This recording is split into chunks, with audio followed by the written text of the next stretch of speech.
সাবেক হুইপ, বিএনপির উপদেষ্টা, এই কুমিল্লা গণমানুষের নেতা, যিনি সব সময় আমাদের কথা মনে রাখেন, চিন্তা করেন, আমাদের সেই প্রিয় নেতা ভাগ মোল্লক চৌধুরী উপস্থিত আছেন। মহানগর এবং ওয়ার্ডের বিভিন্ন নেতৃবৃন্দ, কর্মীবৃন্দ এবং উপস্থিত জনসভার নেতৃবৃন্দ, আসসালামু আলাইকুম। আজকে আমরা এখানে দাঁড়িয়েছি আমাদের বিভিন্ন দাবি আদায়ের জন্য।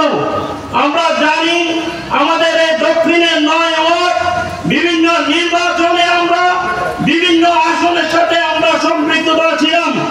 তারপরে আমাদের এই দক্ষিণের 9 ওয়ার্ডে আমরা কোনো উন্নয়ন ভালোভাবে আমাদের হয় নাই।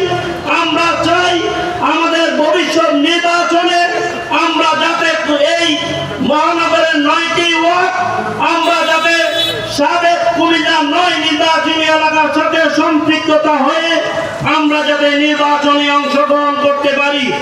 আমি